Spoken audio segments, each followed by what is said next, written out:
नमस्कार, मी अभिजित खांडकेकर तुम्हा सगळ्यांचं स्वागत करतो। आपण पाहत आहात क्रिमिनल्स, चाहूल गुन्हेगारांची। चांगली नोकरी, चांगलं शिक्षण, चांगलं राहणीमान, चांगल्या संधी यासाठी लोक गावातून शहरात येतात, शहरातून मेट्रो सिटीज मध्ये येतात आणि एक वर्ग असा आहे जो उच्चभ्रू असल्यामुळे परदेशामध्ये जातो।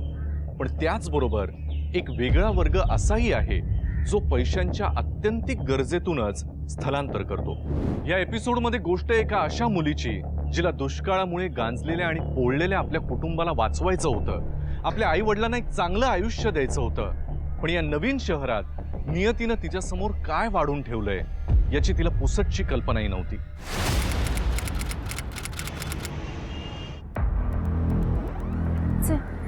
ताई तर कसंच कोण नाही ग, काय माहित आता कोणाला विचारायचं? जरा पुढे गेलं की कोणतरी सापडेलच की। हा हे चुरू चल। ए पोरीनो थांबा, एक मिनिट थांबा। काय कुठं चाललात? हा डायरेक्ट आत घुसताय? चला निघायचं। ओ दादा नीट बोला की जरा। कामाला आलोय आम्ही इथं। ते देवकरबाईंचा बंगला इथंच आहे ना?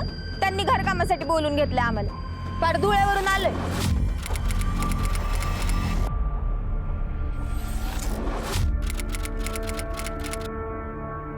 अच्छा, देवकर मॅडमनी बोलवलोय। मग इथून स्विमिंग पूल लागेल, तिथून दुसरा बंगला उजव्या साईडला। बर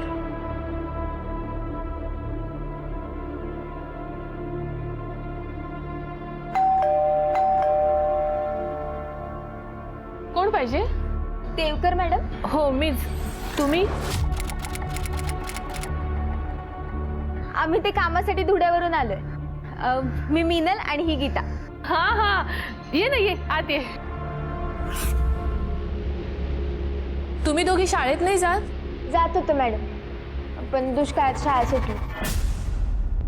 आता एकदा काय पैसे आले ना की हिला परत शाळेत धाडायचे।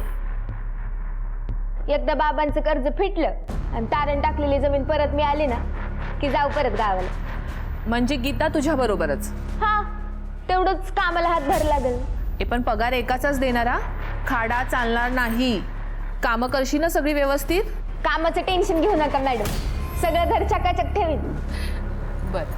अहो ऐकलत का? काय ग, काय झालं? ह्या दोन मुली उद्यापासून आपल्याकडे कामाला येणार आहेत।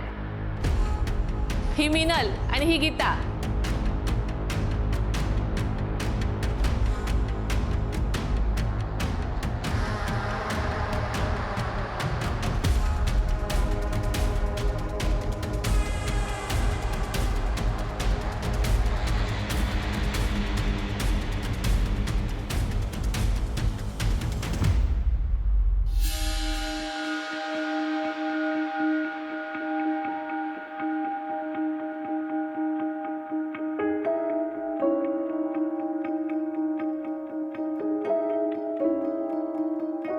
दादा झालं माझं काम।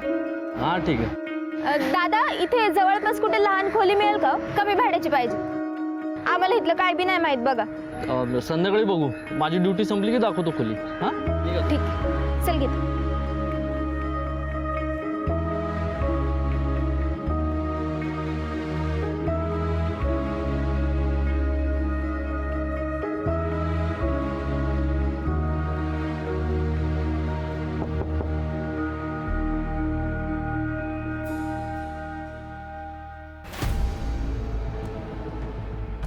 उशीर का झाला? साहेब ते शेजारच्या बंगल्यात आज जरा जास्त काम होतं। पुन्हा उशीर केलास ना तर त्या दिवशीचा पगार कापेन मी, अगोदर सांगून ठेवतोय। साहेब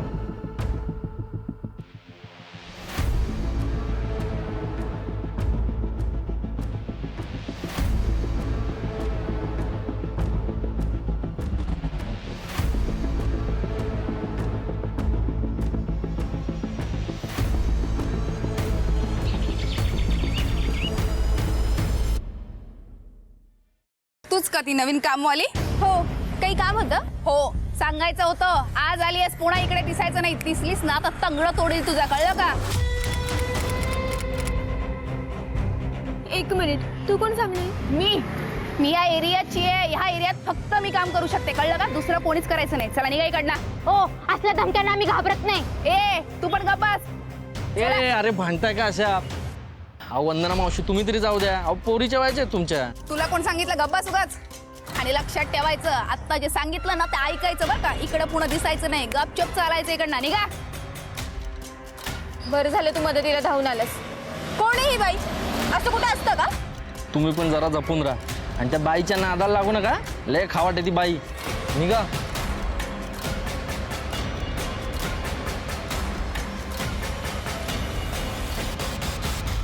हा तुझा महिन्याचा पगार.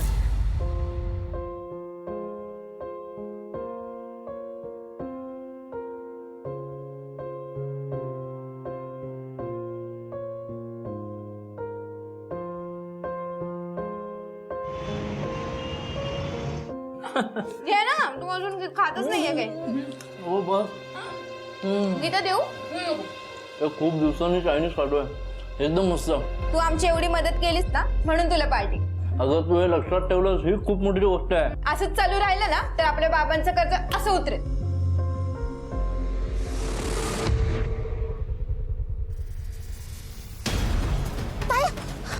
तू अजून सोसायटीतच आहेस? तुला कळत नाही सांगितलं? मी कुठेही काम करेल. तुझं काय बाई कसली आहे? पुन्हा ठोकून काढील. मला ठोकशील? मला ठोकशील तू? आई ग, माझा झटका तुला झेपायचा नाही. मी पण धुळ्याची पोरगी आहे, समजलं ना? चल ग.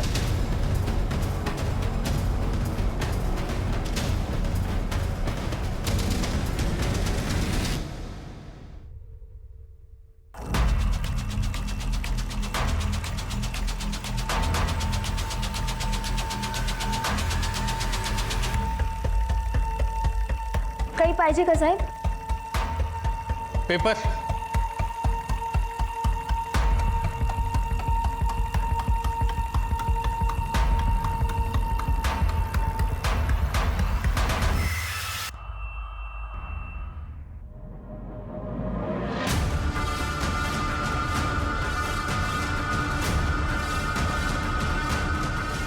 काय गए आत कशी आलीस तू? नॉक करायची साधी अक्कल नाहीये तुला? चल जा.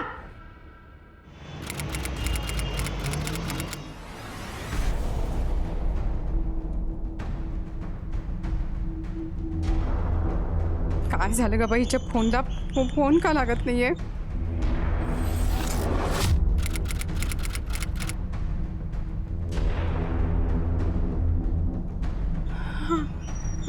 अहो अहो ऐका. अहो बघा ना, 2 दिवस झाले पोरींचे फोन पण आले नाहीयेत. मी फोन लावते, फोन पण लागत नाहीये. अरे करतील ग, करतील फोन. कामात असतील पोरी, करतील फोन. नको काळजी करू.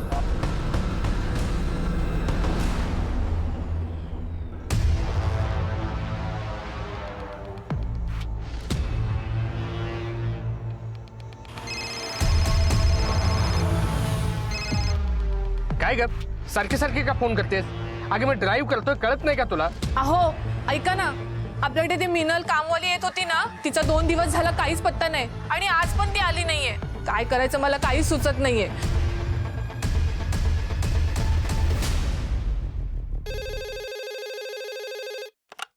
हॅलो नागोडी, गाडी काढा.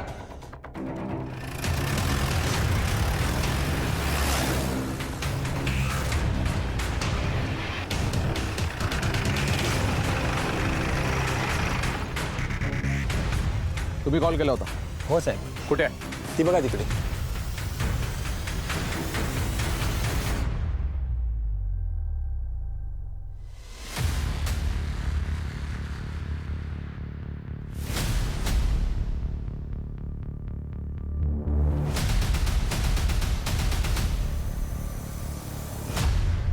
रिकामे सर.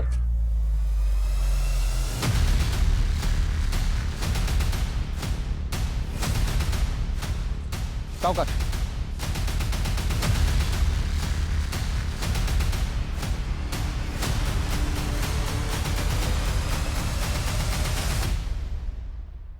ओळखता कायला? नाही साहेब, मी नाही ओळखत.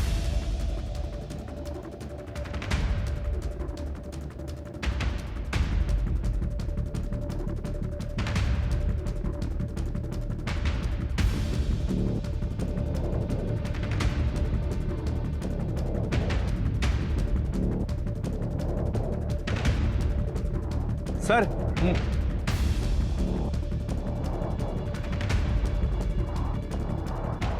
मीनल,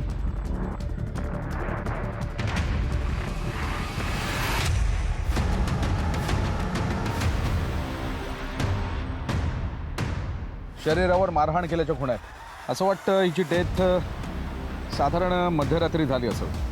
हो सर, मलाही तसंच वाटतंय. एक काम करा, बॉडी पोस्टमॉर्टमसाठी पाठवून द्या. रिकामे सर, अजून काय मिळतं का बघा. हो सर.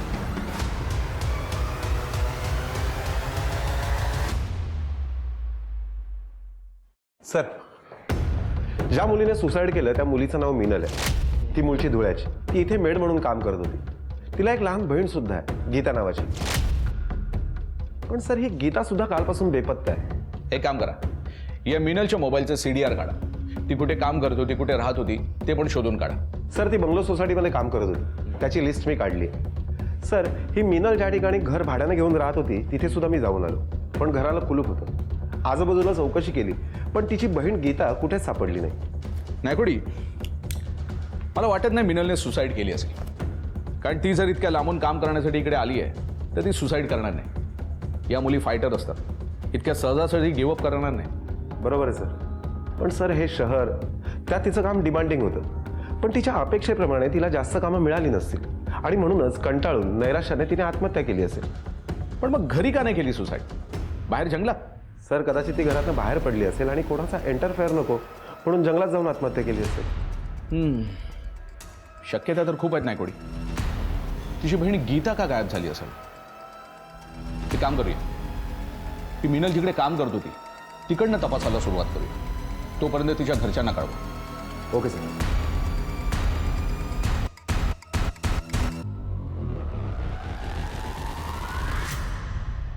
तुम्ही एवढ्या लांबून धुळ्याहून मोलकरीण का बोलवली? सर, माझ्याकडे मिनलच्या आधी वंदना नावाची मोलकरीण होती, पण ती खूप उद्धट आणि रागीट होती आणि तिचं कामही नीट नव्हतं. वंदना, काय हे आजही उशीर? मग अगं मग म्हणजे असाच उशीर होणार असेल ना तर उद्यापासून येण्याची गरज नाहीये तुला. ओ मॅडम, येते ते उपकार समजा, नाही तर तुमच्या घरात येताय कोण कामाला? माझं मी बघून घेईल काय करायचं ते. तुझा उद्धटपणा खूपच वाढलाय. आजच्याच तुझा हिशोब करते. उद्यापासून यायची गरज नाहीये तुला.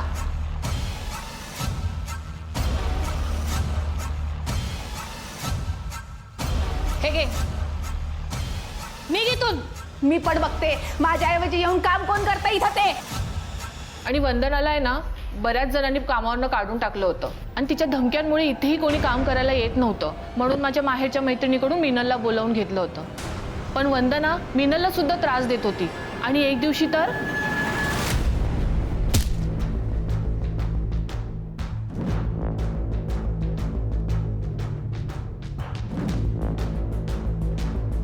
एवढं होऊन सुद्धा मिनल घाबरली नाही.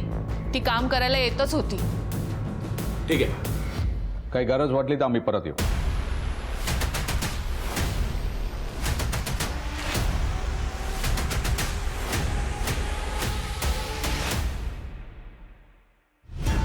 हा सर धमकवलं म्हणजे युनियनचा एरिया, युनियनचीच लोक इथं कामं करतात. मग युनियनच्या मेंबरनी मिळून दिली धमकी. 8 सप्टेंबरच्या रात्री तुम्ही कुठे होतात? नीट विचार करून सांगा. मी बाजूच्या सोसायटीत होते, काम शोधायला गेले होते. एवढ्या रात्री? हो, म्हणजे त्यांनी मला रात्रीच बोलवलं होतं 8 वाजता. तुम्ही विचारू शकता सोसायटीमध्ये. ठीक आहे, या तुम्ही. नायकोडी, वंदना जे म्हणाली आहे ते बाजूच्या सोसायटीमध्ये जाऊन चौकशी करा, कन्फर्म करा. लक्ष ठेवा याच्यावर. काय करते, कोणाला भेटते, कुठे जाते, सगळं तपासा. आणि मिनलचा खून झाला तेव्हा ही नेमकी कुठे होती हे ट्रेस करा. Okay sir.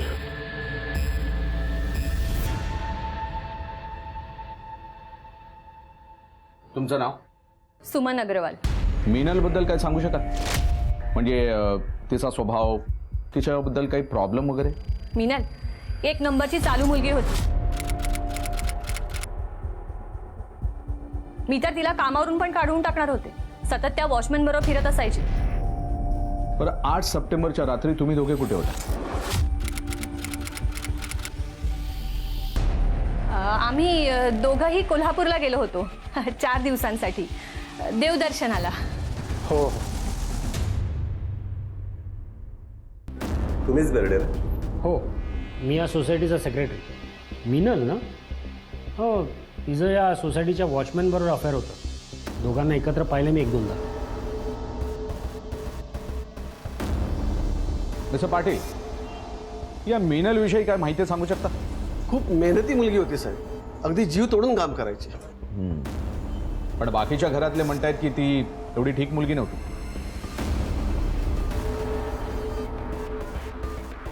खरं तर आमच्या सोसायटीतली ना माणसाच हलकट आहे. खूप राबवून घ्यायची हो त्या मुलीला.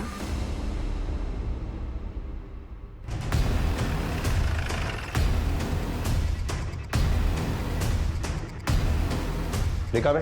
पाटील मॅडम, बघा काय मिळतंय का.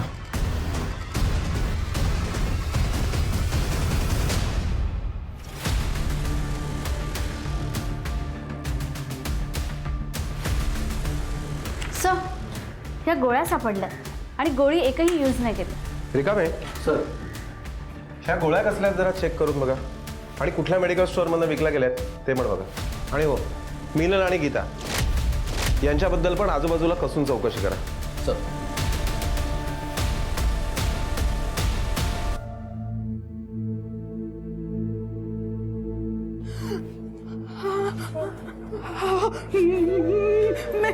मिनल मिनल मिनल माझी पोर मिनल मिनल अगं उठ ना. माझी मुलगी उठ ना.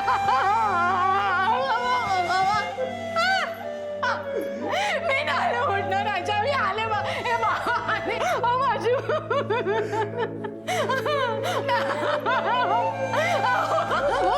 आपली पोर. मिनल उठ ना.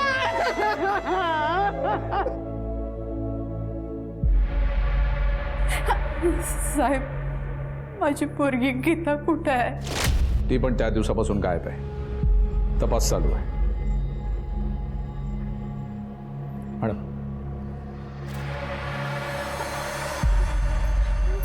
मीनाच्या घरून हे सामान मिळालं.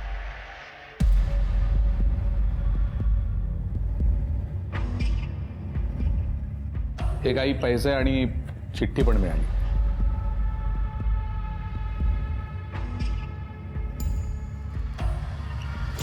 हाय, अजून 4 घरं मिळालीत देवकरांच्या कॉलनीमध्ये. मी हिशोब केला ना तर बरोबर 10,000 रुपये शिल्लक पडतात. आई, असं जर चालू राहिलं ना तर आपलं कर्ज 1-1.5 वर्षात फिटलंच समज. हो ग, पण तुम्ही स्वतःची काळजी घ्या. पोटाचे हाल करू नका. तू काळजी नको करू आई. चल ठेवते मी फोन, परत बॅलन्स संपन माझा. माझी पोर. मॅडम, या. माझी पोर.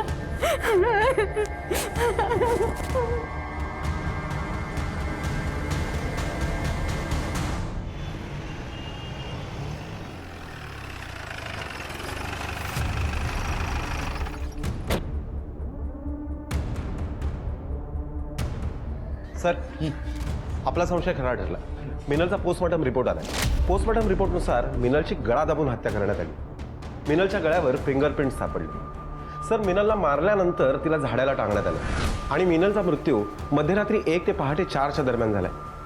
सर, सगळ्यात महत्त्वाचं म्हणजे पोस्टमॉर्टम रिपोर्टनुसार मिनल प्रेग्नंट होती. मिनल प्रेग्नेंट होती? हो सर. सर, ज्या गोळ्या आपल्याला मिनलच्या घरामध्ये सापडल्या त्या ॲबॉर्शनसाठी वापरल्या जातात. मिस्टर अग्रवाल म्हणाले होते की मिनलला त्यांनी वॉचमन राकेश बरोबर बघितलं होतं. मिस्टर बेर्डे पण तेच म्हणत होते. त्या वॉचमननेच तिला मारलं असेल. बोलवून आला. आणि या गोळ्या कुठल्या मेडिकलमधून विकल्या गेल्या ते कळलं? नाही सर, आम्ही एरियातल्या सर्व मेडिकल स्टोअरमध्ये जाऊन चौकशी केली, पण कुठल्याच मेडिकल स्टोअरवाल्याने अशा पद्धतीच्या गोळ्या विकलेल्या नाही आहेत. आम्ही डिस्ट्रीब्युटरच्या कॉन्टॅक्टमध्ये आहोत. त्या गोळ्यांचा सिरियल नंबर मिळाला की आपल्याला ही माहिती मिळू शकेल. तोपर्यंत मी या वॉचमॅनची चौकशी करतो. नायकोडी, या गोळ्यांचा सोर्स कळायला पाहिजे. तुमच्या डिस्ट्रीब्युटर बरोबर पुन्हा एकदा बोलून घ्या. Okay sir.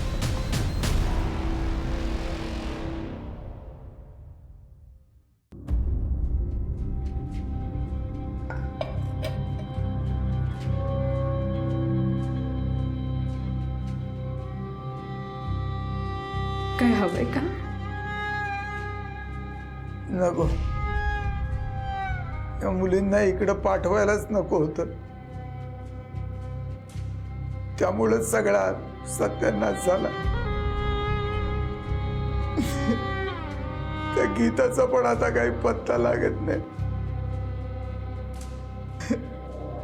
तेव्हा बाबा तिला तरी सुखी ठेव. या कर्जामुळे आपल्या संसाराचं परव वाटोळा झालं.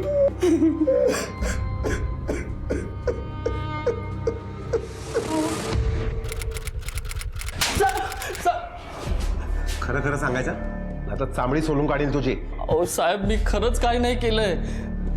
अहो ती प्रेग्नेंट होती हे पण मला माहित नव्हतं.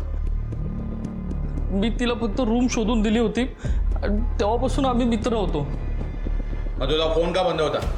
तिचा खून करून पसार होण्याचा विचार होता ना तुझा? अहो साहेब, माझी परीक्षा होती म्हणून फोन बंद ठेवला होता.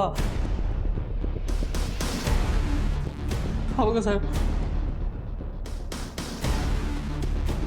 साहेब एक सांगू का साहेब, हा कांड ना सोसायटी मधलंच कोणीतरी केला असणार. अहो लय त्रास द्यायचे मिनलला. ते परत परत फोन करून कामासाठी बोलून घ्यायचे. त्या दिवशी असाच एक फोन आला होता तिला.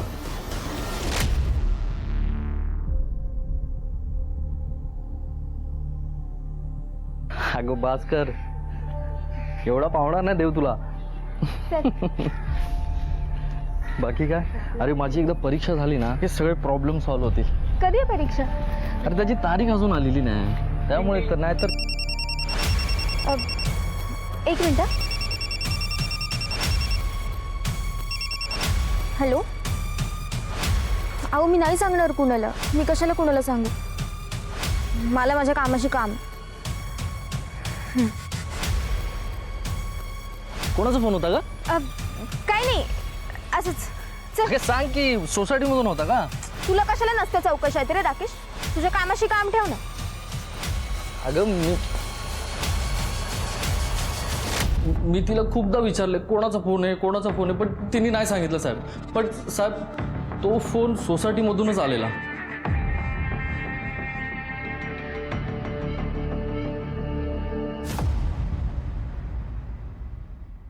नायकोडी, ही मिनल जिथे काम करत होती ना तिथल्या लोकांचं बॅकग्राऊंड्स डिटेलमध्ये चेक करा.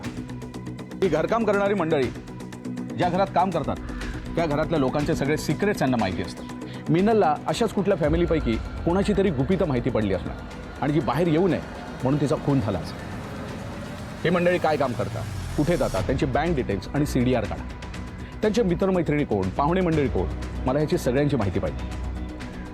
आणि गीताबद्दल काय माहिती मिळेल? नाही सर, पण मी राज्यातल्या आणि राज्याबाहेरच्या सर्व पोलीस स्टेशनला गीताबद्दल कळवले. लवकरात लवकर काही ना काहीतरी माहिती मिळेल. ओके. जानविशाला ओळखता? सर माझ्या ऑफिसमध्ये आहे, कलिग आहे, पण त्यांची ट्रान्सफर झाली आहे. तुमच्या अकाउंटमधून तिच्या अकाउंटमध्ये पैसे ट्रान्सफर झालेत. 13 ट्रान्झॅक्शन्स आहेत. कशासाठी?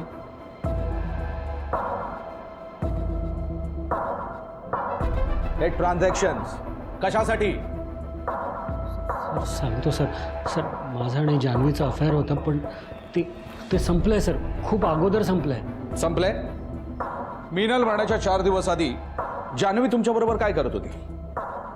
सोसायटीच्या रजिस्टरमध्ये एंट्री आहे. मी तुम्हाला सांगतो, मिनलला तुमच्या आणि जान्हवीच्या अफेअरबद्दल माहिती होती. ती तुमच्या बायकोला सांगेल म्हणून तुम्ही घाबरलात आणि म्हणून तिचा काटा काढला, बरोबर? नाही सर, मिसअंडरस्टँडिंग सर. असं काही नाही सर. सर मी जान्हवीला समजवलं होतं, पण ती ऐकायलाच तयार नव्हती. तिला हे अफेअर हवं होतं. ती त्या दिवशी माझ्या घरी आली होती. त्या रात्री मी या अफेअरबद्दल माझ्या बायकोला सांगितलं. सर तुम्ही माझ्या बायकोला विचारू शकता सर. सर मी तर मीनल आणि गीताची काळजी घ्यायचो सर. त्यांच्या पुढच्या शिक्षणासाठी मी रात्रशाळा शोधली होती सर. सर माझा या प्रकरणाशी काही एक संबंध नाही सर. हे ना हे हे त्या पाटीलने केलं असेल. पाटील? हो सर, पाटील एक नंबरचा भ्रष्ट माणूस आहे. चिक्कार काळा पैसा आहे त्याच्याकडे. त्याला आणि त्याच्या बायकोला पैसे मोजताना बघितलं होतं मीनलने. खूप घाबरली होती ती. तिने मला आणि माझ्या बायकोला येऊन हे सगळं सांगितलं.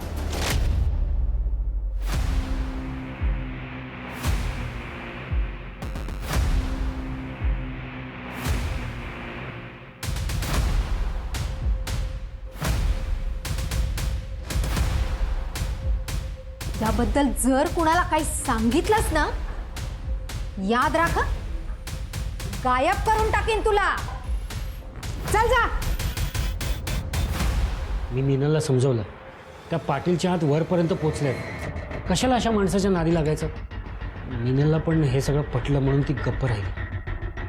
सर हे सगळं ना त्या पाटीलनेच केलं असेल. मीनलच्या हत्येमागे नक्की कोणाचा हात होता? ती प्रेग्नेंट होती, ते मूल कोणाचं होतं? पोलिसांसमोर या केस संदर्भात अनेक प्रश्न होते, पण सगळ्यात मोठा प्रश्न होता तो म्हणजे गीताचा. मीनलची लहान बहीण गीता ही काही केल्यास सापडत नव्हती. पोलिसांनी सगळीकडे म्हणजे हॉस्पिटल, झोपडपट्ट्या, शवागारं इत्यादी ठिकाणी शोध घेऊनही गीताचा शोध काही केल्या लागत नव्हता. आणि मीनलच्या खुनाचा तपास करण्यासाठी गीता सापडणं हे फार महत्वाचं होतं. पण गीता सापडत नव्हती आणि केस अजून गुंतत चालली होती. नायगोडे, राकेश, देवकर, पाटील आणि बिर्डे या सगळ्यांचे मोबाईल ट्रेस करा. खुनाच्या रात्री ते नेमके कुठे होते ते बघा. Okay sir. हां नायगोडे, चला पटकन.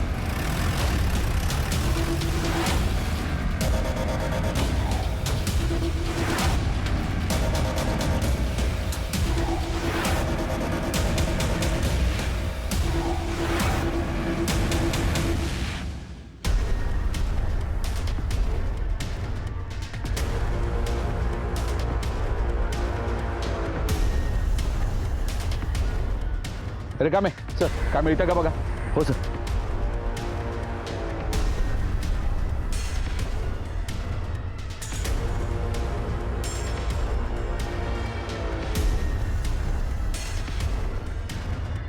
एक काम करा, बॉडी पोस्टमॉर्टमला पाठवा.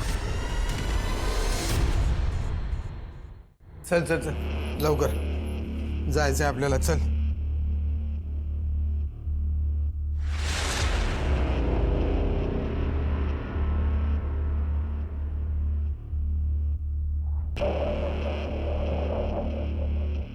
कुठे नाही का एवढ्या घाईघाईत? तुमची मुलगी गीता, हिची डेड बॉडी सापडली आम्हाला त्याच जंगलात.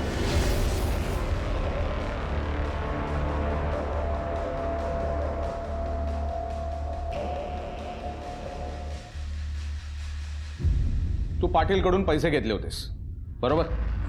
नाही हो. कोण पाटील? कोण पाटील? कानाखाली आवाज काढला ना की बरोबर आठवेल कोण पाटील ते.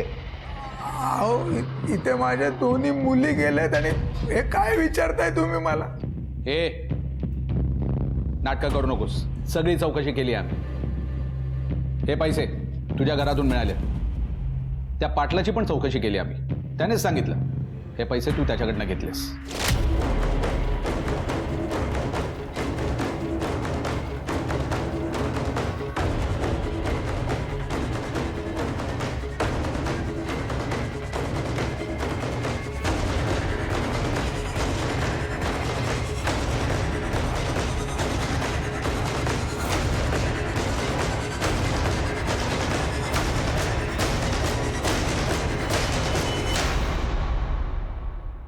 आता खरं बोलायचं.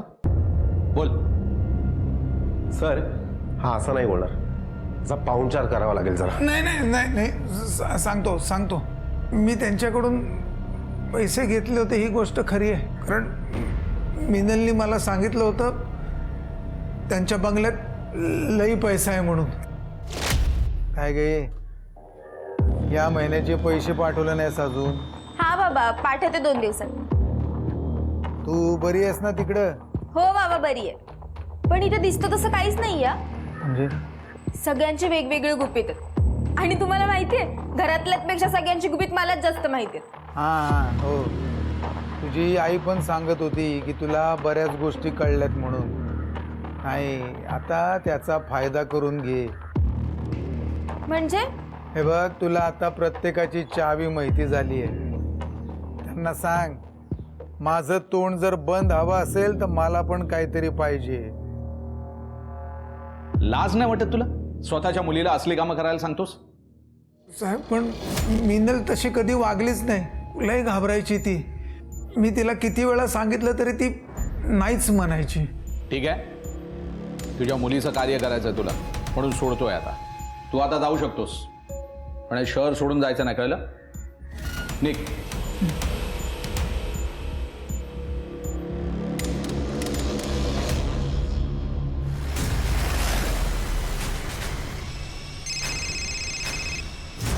हा रिकामे बोला. ते रिपोर्ट माझ्या मोबाईलवरती पाठवा लगेच. सर, गीताचा पोस्टमॉर्टम रिपोर्ट आलाय. सर, गीताच्या पोस्टमॉर्टम रिपोर्टनुसार गीताचा मृत्यू सुद्धा मध्यरात्री 1 ते पहाटे 4च्या दरम्यान झाला, तोही गळा आवळून. आणि गीताच्या नखांमध्ये कोणीतरी तिसऱ्या व्यक्तीचे स्किन पार्टिकल्स सापडले. मरणाच्या आधी झटापटीमध्ये तिने समोरच्याला ओरबाडलंय. अजून एक गोष्ट सर, गीताच्या डेड बॉडीवर जो ड्रेस होता त्याच्या खिशामध्ये आपल्याला एक पाऊच सापडला होता. तो पाऊच मिसेस पाटील यांनी ऑनलाईन ऑर्डर केला होता. त्याचं पेमेंट सुद्धा त्यांनी ऑनलाईन केलं होतं. मी त्यांचे बँक स्टेटमेंट मागवलेत. एक्सेलेंट. या पाटील कपलला पण बोलावून घ्या. Okay sir. हे बघा पवार साहेब, तुम्ही आमच्यावर खोटे आरोप करताय. तसे पुरावे आहेत आमच्याकडे, आणि ही गोष्ट आम्हाला मिनल आणि गीता या दोघींच्या खुनाचा तपास करण्यासाठी हवी. पण त्याच्याशी आमचा काहीच संबंध नाहीये.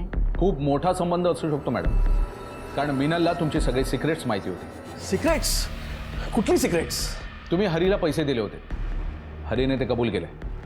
तुमच्या पैशांचा सगळा काळा बाजार मिनलला कळला होता, म्हणूनच तुम्ही तिला संपवले.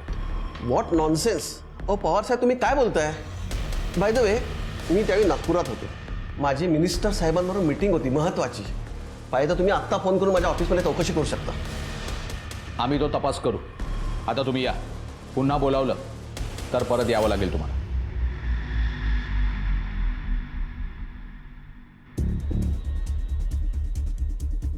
नायकोडी हा खूप पोचलेला दिसतोय. याच्याकडे खून करण्याचा मोटिव्ह पण आहे आणि खून पचवण्याची पॉवर पण आहे. सर, तशी या पाटलावर आमची नजर आहेच. जरा जरी काय अनयुज्युअल दिसलं ना, हा सुटणार नाही. सर, मिनलने ज्या मेडिकल स्टोअरमधून त्या गोळ्या विकत घेतल्या होत्या ते मेडिकल स्टोअर सापडले. गुड. सर, हे दुकान शहराच्या अगदी दुसऱ्या टोकाला आहे. सर, महत्त्वाचं म्हणजे त्याच एरियात मिनल ज्या सोसायटीमध्ये काम करत होती त्या सोसायटीतील एका मेंबरचं ऑफिस आहे.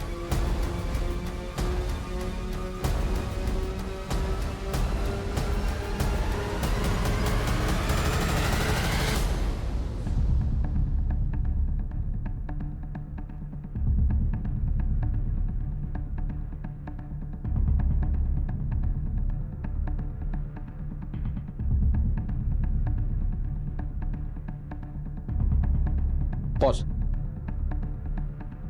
नंबर बघा.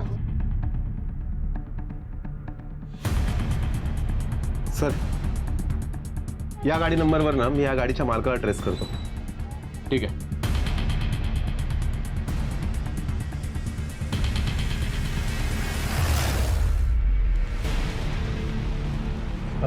साहेब, तुम्ही? हो, आम्ही. मान फार दुखते का हो तुमची? हो. ही नख कुठल्या मांजरीने मारली? नायकोडी या ना. चले. अहो साहेब, झालंय का सांगा ना. साहेब ऐका ना. पाटील मॅडम, यांना पण घ्या. चला. अहो साहेब, आम्ही तुम्हाला आधीच सांगितलंय. त्या दिवशी आणि त्या पुढचे 2 दिवस आम्ही कोल्हापूरला होतो. स्मार्ट आहात. फार हुशारीने तुम्ही तुमचं काम केलं. रात्री 8 वाजता तुम्ही कोल्हापूरहून तुमच्या गाडीतून बाहेर पडलात आणि पुण्यात आला. इकडे पुण्यात आल्यानंतर मिनल आणि गीताचा खून केला. गीताच्या नखामध्ये तुमच्या स्किनचे पार्टिकल्स मिळाले. DNA मध्ये ते स्पष्ट होईलच. आता पटपट बोलायचं. बोला बोला. सांगतो मिनल कामावर असताना तिच्या चहामध्ये मी नशेची गोळी मिसळली.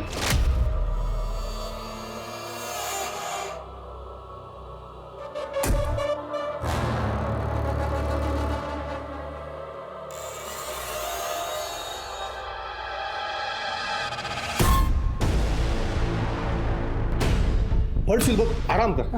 ये इकडे ये. ती शुद्धीत आल्यानंतर तिला कळलं की काय झालंय. मला वाटलं ती शांत बसेल, गप बसेल, पण तिने माझ्या बायकोला सांगितलं. मी तुला 2 लाख रुपये देते, पण ही गोष्ट कोणालाही सांगायची नाही, ठीक आहे? आम्हाला हे प्रकरण तिथेच संपवायचं, पण एक दिवस कळलं की मिनल प्रेग्नेंट आहे. तुमच्यामुळे आयुष्य बरबाद झालंय माझं. दिस गेलं तुम्हाला. आता मी काय तोंड दाखवणार जगाला? हे बघ, बाजारात गोळ्या मिळतात. तिला ऑपरेशन करण्यासाठी मी गोळ्या आणून दिल्या होत्या, पण ती म्हणाली की पैसे मिळेपर्यंत मी ऑपरेशन करणार नाही. तिच्या घराकडून पार्ककडे येणारी वाट ही सुनसान असते हे मला ठाऊक होतं, म्हणून मी तिथे रात्रीच दबा धरून बसलो.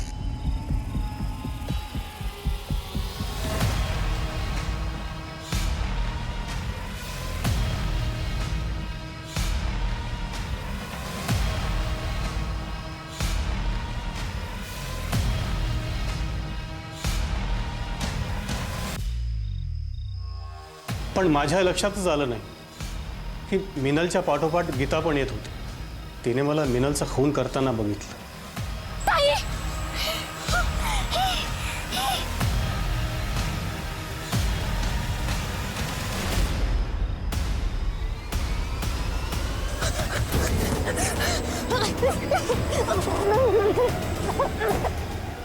माझ्याकडे ऑप्शन नव्हतं, तिचा पण खून केला.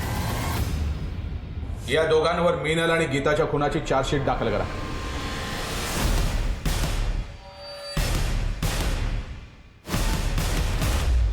नव्या शहरात आल्यानंतर नवं शहर, नवी माणसं यामध्ये मिनल हरवून गेली होती. पण ज्या माणसांनी तिला सावरायला हवं होतं त्याच माणसांनी तिचा गैरफायदा घेतला, तिचं शोषण केलं. तुमच्याही घरी असे काम करणारे लोक येत असतील तर त्यांच्या बाबतीत सजग राहणं. त्यांचं कुणी शोषण तर करत नाहीये ना, त्यांची कुणी मुस्कटदाबी तर करत नाहीये ना, आणि जर होत असेल तर त्याविरुद्ध आवाज उठवायला त्यांना मदत करणं हा एकमेव उपाय आहे. मी अभिजित खांडकेकर आजच्या या भागात तुम्हा सगळ्यांची रजा घेतो. पुन्हा भेटूया एका नवीन गुन्ह्याची उकल करण्यासाठी पुढच्या भागात. तोपर्यंत तुमची आणि तुमच्या कुटुंबियांची काळजी घ्या. धोका अजूनही टळलेला नाहीये, त्यामुळे घराबाहेर पडताना मास्क आणि सॅनिटायझरचा वापर नक्की करा. पुन्हा भेटूया. पाहत रहा क्रिमिनल्स, चाहूल गुन्हेगारांची. जय हिंद, जय महाराष्ट्र.